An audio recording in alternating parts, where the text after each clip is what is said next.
Ndị be anyị ele otu anyị mere akpa ole jọọkwa deje. Aha m wụ Ogechi Sylvia Eze, awụ m dọkịta na-arụ n'obodo oyibo.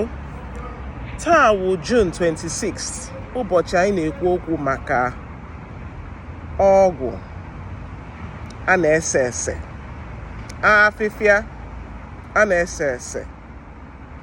Ndị na-akpọ ya Colos, ndị na-akpọ ya weed. Ihe ndị ahụ a na-ese. Anọ m n'ụlọ ụka, unu ga-asị Doc, ị ga-awụzi onye ụkọchukwu? Anyị niile bụ ndị ụkọchukwu. Ọkwa akwụkwọ nsọ si bịanụ nso ndị niile ebu ibu na-anya arụ. So ya mere m si taa aga m ekwu okwu maka drugs. Na bekee asị na ọwụ the day of eradication of street drugs. Ya wụ ụbọchị anyị ga-ekwu okwu maka ọgwụ ndị a. Ekwesịghị ịkpọ ya ọgwụ maka na anyị na-aṅụ ọgwụ maka ndị nwere ọrịa. Nke a wụ ihe ndị a na-ese ese, afịfịa. Achọrọ m ikwu okwu maka ya maka na ihe ọgwụ ndị a enyego ndị mmadụ ọtụtụ problem, and ọ bụ ihe a na-ekpuchi na obodo. Ọ na-egbusisi ndị mmadụ, na-enye problem. Enwe ndị ga-abịa dọkịta jụ ha enwe ihe na-ese ese, ha sị mba. Ihe a na-ese ese abụrụ sọsọ siga, ọwụ ma cocaine ma weed na ihe ndị a. Tupu m ekwuwe, achọrọ m ka anyị mara that ịhụ na ọgwụ ọ bụrụ sọsọ ndị ogbenye ma ndị nọ na York. Etoro m n'Aba, so amacha m York, ndị Maf. Ọ bụrụ sọsọ ha nwa, ma ndị nwere ego ma ndị yi suits kpọ tai. Enwe ndị n'ime ha na-ese ihe a, ma ụmụ nwaanyị ma ụmụ nwoke, ma ndị ikorobịa ma ụmụ nwaanyị agbọghọbịa.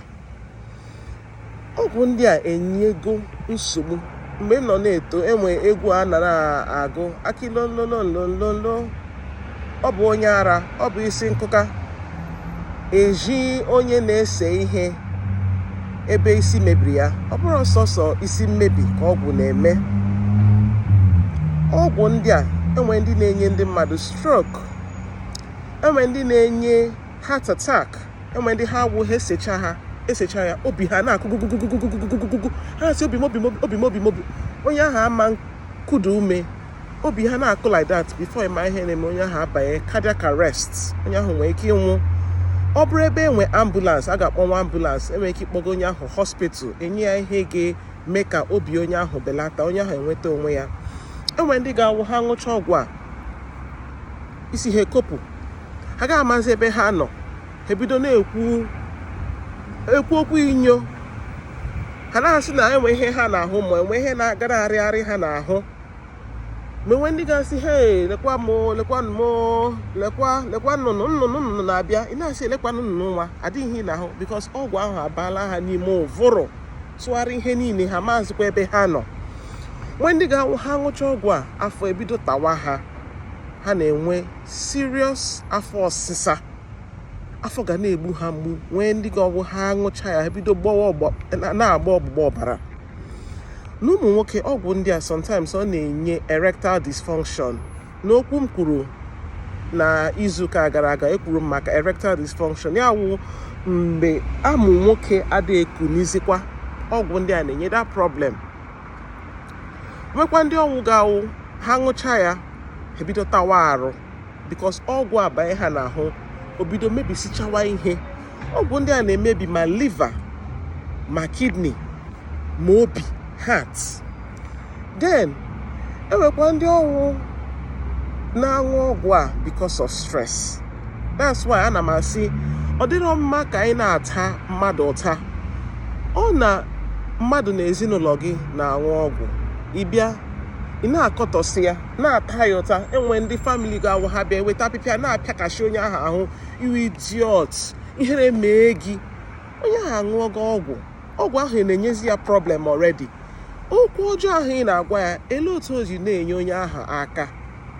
Biko, ihe m ji ekwu okwu awụ ka anyị mara that enwe ọtụtụ enyemaka dịnụ n'obodo a m nọ.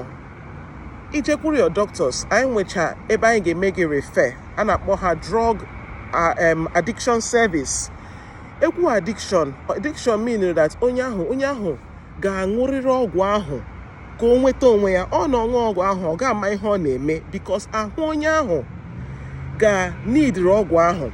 And ịma onye ọbụla na-aṅụ ọgwụ, biko agwakwala onye ahụ ka ọ kwụsị ozugbo, because ọ kwụsị ha na onye ahụ nwee ike ịbanye collapse, because ọgwụ ahụ dịzị ka fuel, ọ na-enyezi onye ahụ aka. Ọ kwụsị ha na ya, onye ahụ nwee ike ịnwụ. So these drug addiction services enwecha ihe ndị ọzọ a ga-enye onye ahụ dị safer than ọgwụ a. Onye ahụ ejiri nwayọọ a na-reduce, a na-eweda aka n'ọgwụ ahụ. Onye ahụ ejiri nwayọọ na-enwetazi onwe ya. Enwecha ndị gachicha these services in a period of ihe dịka ọnwa 3, ọnwa 6 ma ọ wụ otu afọ, onye ahụ enweta onwe ya. And then doctor gị, ọ bụrụ emergency, onye ahụ bịa, maybe onye ahụ aṅụgo overdose, ma onye ahụ kwụsịrị gbam bịa nwewe complication, biko kpọganụ ya emergency department, because enwechacha ihe a na-akpọ antidotes. Antidote bụ ihe eji agwọ the side effects of ọgwụ a. Ọ nọcha na hospital. Biko ka anyị ghara ịnọ na-eme aba na anya, na-ele anya, na-asị ọkwa ekwuru m ya, lenụ ya, onye isi nkụka, onye isi mgbaka. Nsogbu ọgwụ nwee ike ime onye ọbụla. Ọ bụrụ ndị sọsọ ndị bi n'ụzọ, ọ bụrụ ndị sọsọ ndị na-agụ akwụkwọ, ọ bụrụ ndị sọsọ ndị na-enwere ego. Ka anyị ghara ị na-ata ndị mmadụ ụta. Biko, taa wụ June 26, ka anyị bido kwuwa okwu maka ihe ndị a. Abịa kpuchi ihe aha na-enye nsogbu, emebi ihe n'obodo. Biko nụ, aha m Dr. Ogechi. Enwe ajụjụ ọbụla anyị chọrọ ịjụ, biko detuo ya na comment section ka anyị kwuru na-aga. Ndewo ndị be anyị.